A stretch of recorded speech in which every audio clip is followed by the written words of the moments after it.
Siyempre, meron tayong kakapanayamin maya-maya lamang. Walang problema, walang problema. So, tungkol dito sa IP program, Institutional Partnership Program ng PCSO. Ayan. Talaga? Oo, hintayin na Mamaya natin. yan, abangan natin. Abangan natin. Nandiyan na ba? Nandiyan na ba sila? Wala pa? Nandiyan na. Sandali lang. Tinitignan ko. Babae. Wait lang ha. Sasalubungin natin ng isang magandang salubong partner. Gusto ko yung pag sinasalubong natin, napapangiti sila. Siyempre. Okay, salubungin po natin ang ating panauhin ng isang music background. Parang ala Julia Roberts, mga kaibigan. Bago natin na yan, Eto na, mga kaibigan.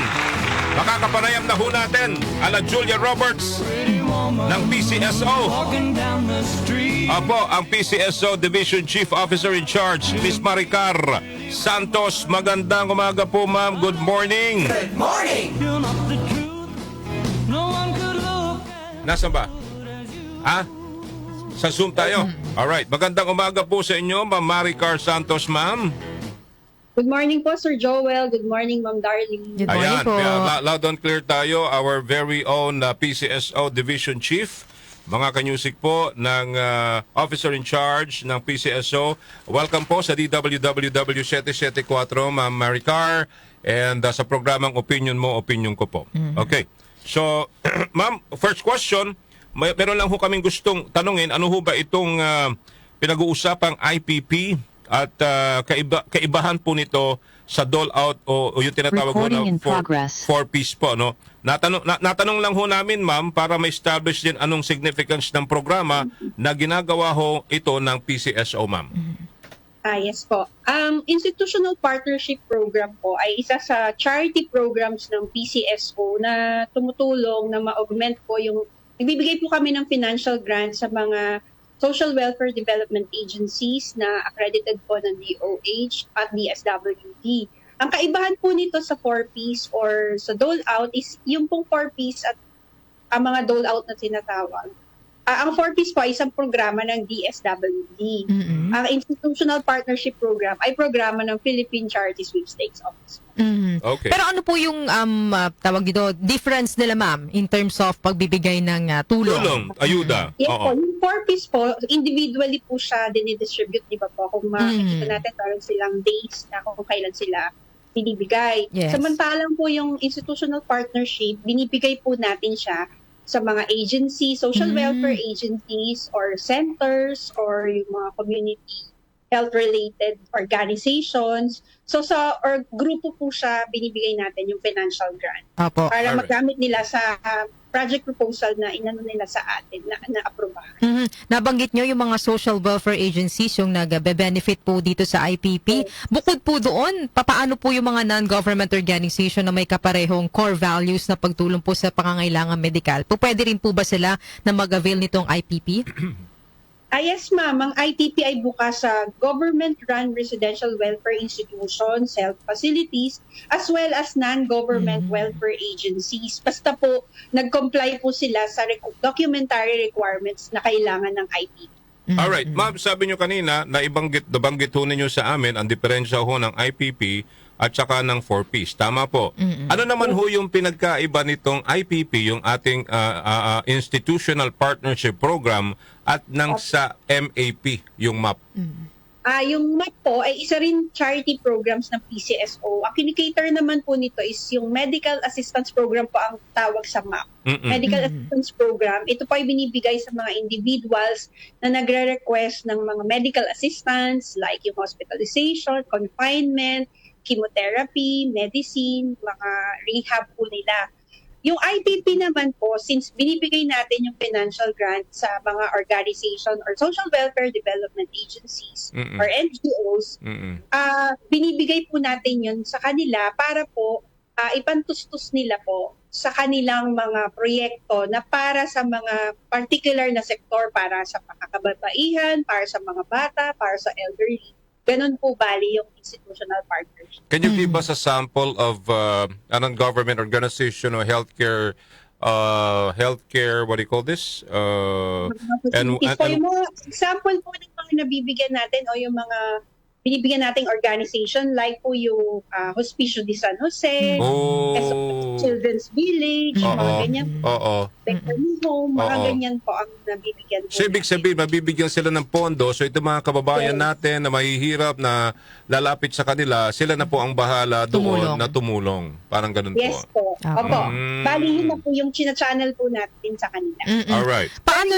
Yung programa nating institutional partnership program kasi tayo na po ang government agency na nagbibigay para sa mga institutions po. Oh. Yes. Yes. We believe naman po doon. Yes. Alright. Ma'am, paano naman nasasala po ng PCSO yung mga grupo na nag-a-apply dito po sa ating IPP para matiyak na deserving po yung mga benepisyaryo? Bali po yung pagpapasa ng requirements nila, pwede po nilang ipasa yung requirements nila or yung application nila for assistance dito po sa main office o sa pinakamalapit na PCSO branch office. So may mga requirements po tayo dyan katulad ng application form, yung copy po ng kanilang DSWD accreditation, project proposal po nila kung saan nila gagastusin po yung mahihingi nilang pondo sa PCSO, certified true copy ng SEC certificate po nila, and then kung yung financial or audited financial statements nila. So kapag kumpleto po yan, nagsasagawa po kami ng, inire-review namin yung mga requirements. Kung pasok po yung lahat ng requirements na yun, gagawa po kami ng on-site visit.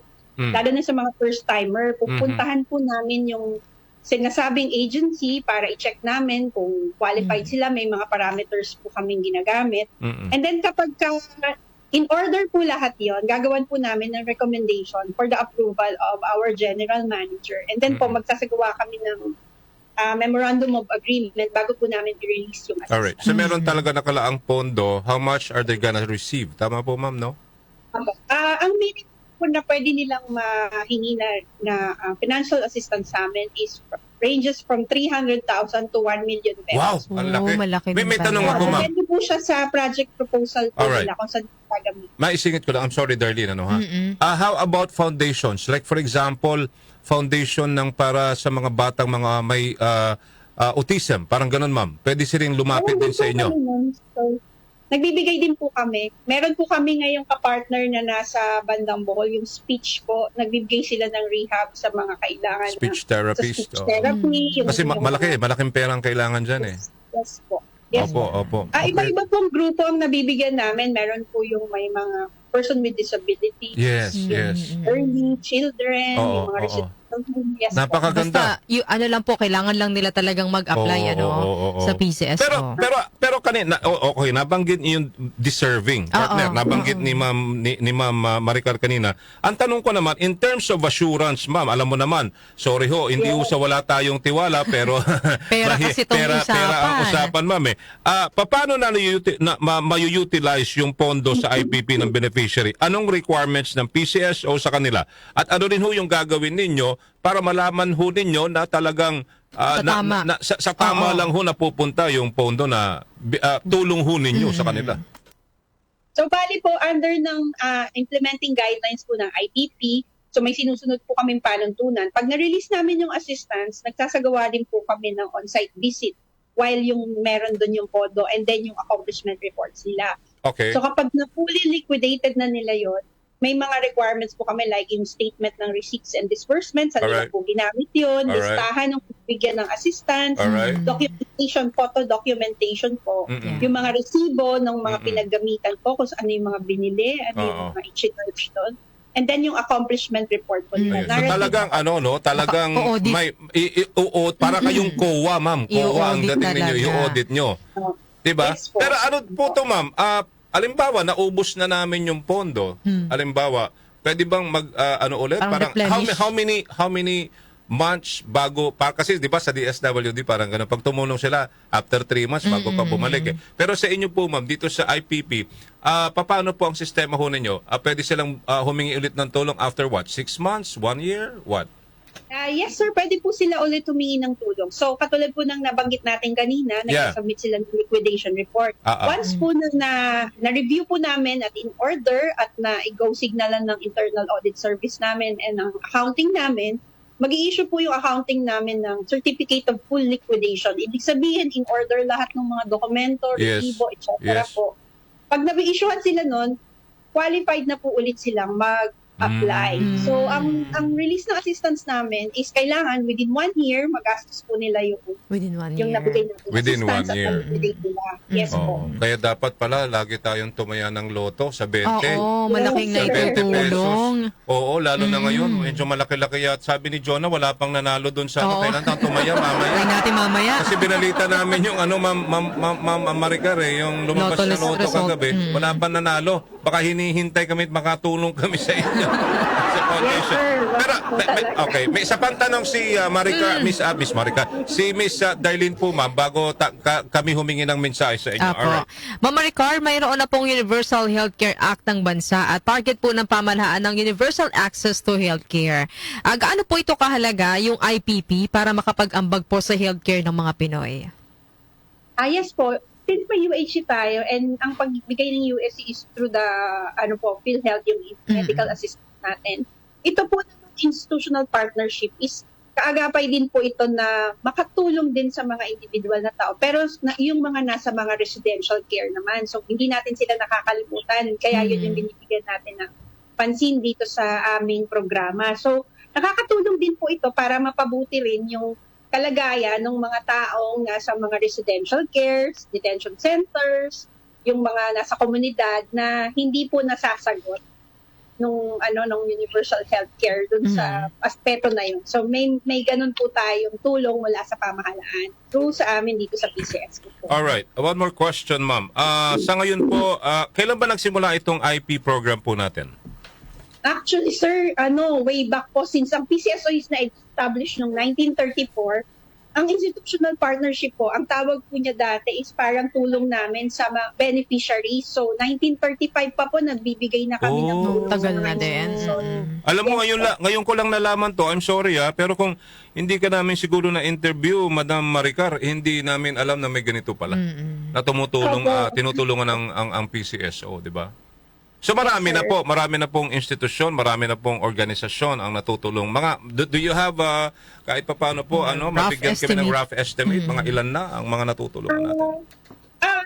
Nasa last year po, nag-assist tayo ng around 30 institution. Kasi depende rin po yun kung sila po ay nakakapag-liquidate agad. Pero over the years, sir, siguro lagpas na rin ng 100 yung natulungan natin. Wow, dami na Dami pala, na no? rin. Alam mo, hindi matunog yan.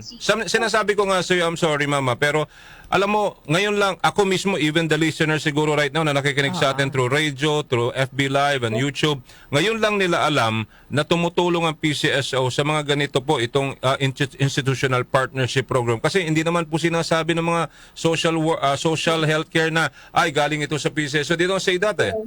Diba? At least, binulgar ninyo, hiyang-hiya sila ngayon, hindi po ba? Nahiya rin sila na dapat ipaalam nila na galing sa PCSO. Tama po. Yes po. Yung mga partners natin, nire-require po natin sila na maglagay po ng parang tarpaulin or Yeah. something na ito po ay PCSO assisted project. Very good, very So, meron good. po kami. Nakalagay po yun sa MOA namin na dapat meron nakalagay na ganung signage. Hayaan nyo, tatandaan ko po yung IPP at saka yung iba pa, yung MAP at aaraw-arawin din ho namin dito para marinig ho nila at medyo mahiya sila kung sakaling gamitin nila sa masama sa sarili nilang kapakanan yung pondo na nanggagaling sa inyo para makatulong ho sa mahihirap nating kababayan, ma'am. Maraming po salamat, Sir Joe. Okay. Tawan-tawa si Madam, parang si Julia Roberts. Kako sa inyo, mga kaibigan. Ma'am Maricar, alam mo, you're a happy person eh. Pero kayo ba'y mahilig ho sa musika? Yung stress, parang ano ba yung stress reliever ho ninyo, ma'am? Makinig sa music, ganun ho ba? Siyempre, lahat naman tayo. Anong genre, ma'am? Din yung makinig sa musika. Anong genre, ma'am? Anong genre? Siguro pa instrumental or love song. Kahit ano, basta wag lang masyadong loud. Alam mo Okay. Para umiiwas siya kaagad. Eh. Ano yung pinaka-favorite song niyo na LLSSS kayo? Yung parang pag narinig ninyo, yung talaga naririnig. Napapasabay kayo, Napapasabay ma'am. kayo, ma'am. Baka po ano yung ito. Wonderful World, yung mga ganun. Sorry, pakiulit? Isang title lang? Wonderful World. Wonderful World. Yung si Louis Armstrong, parang gano'n. Diba? Maganda kasi yung I see na trees. Paano yan, ma'am? I see trees of green. Kayo na ako basta. Hindi mo maaano si Mama Hindi mo Rica. manuloko to. Pero inimbitan namin kayo makinig sa mga programa namin, ma'am, if you have time sa radio or sa mobile app. Kasi you will really enjoy the music of dito sa... Kasi meron tayong music program, mahaba-haba yun eh. From 10 o'clock hanggang hapon. Yes, sa mobile app, makinig kayo, ma-enjoy nyo at pababati ko kayo sa mga anchors natin na iba. Para... Okay, sige, sir. Oo, ha? Okay, ma'am, last na to. Kailangan namin ang mensahe ninyo. Please give us kung ano man po yung mensahe nyo sa taong bayan na nakikinig ho ngayon. Okay po. Bukas po ang aming tanggapan ng PCSO sa mga gusto pong mag-apply sa Institutional Partnership Program para sa mga kwalipikadong agencies under ng DSWD and DOH. Tuloy-tuloy po nating tangkilikin lahat po ng produkto ng PCSO para mas marami pa po kaming matulungan. Sa bawat taya nyo po, may kaawang gawa. So, maraming salamat po sa patuloy na galing. suporta nyo sa aming tanggapan. Palakpakan natin sila, grabe. Ngayon ko lang lumalabas yung mga katotohanan. May MAP, Oo. may IPP, meron pa yung medical assistance. Ang dami pa na natutulungan talaga. Kaya tuloy natin. Doon sa mga, mga inggit-pikit dyan na hindi nananalo, tumaya na ulit kayo, makakatulong tayo sa mga kababayan natin. Mama Rica, thank you for your time today, Mama. Thank you, Sir Joel. Thank you, Ma'am Darlene. Thank you po. Ma'am, pwede ba kahit konti lang ng Wonder per World? Pakinggan ko. Thank you, Ma'am Thank you, Maricar. Ma'am Ingat po kayo. Maricar. God bless you, ma'am. God bless you. Thank you. Thank you so Bye much. po. Bye-bye, bye-bye, bye-bye. All right, Miss Maricar Santos, games siya. Oo. I like her. I see yan partner ng PCSO Division Chief pero game siya. Yun yung mga gusto kong interviewin, yung hindi yung parang pa-eklat na yung parang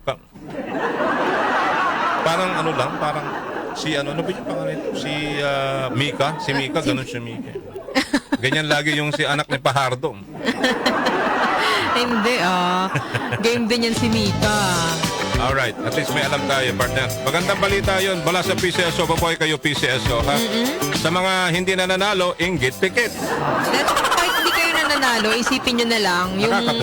Nakakatulong kayo. Sa halagang 20 pesos, may natutulungan tayo mga kababayan ng talaga Correct. natin nangangailangan ng medical assistance. Yung mga may kapansanan at iba pa. Di ba, partner?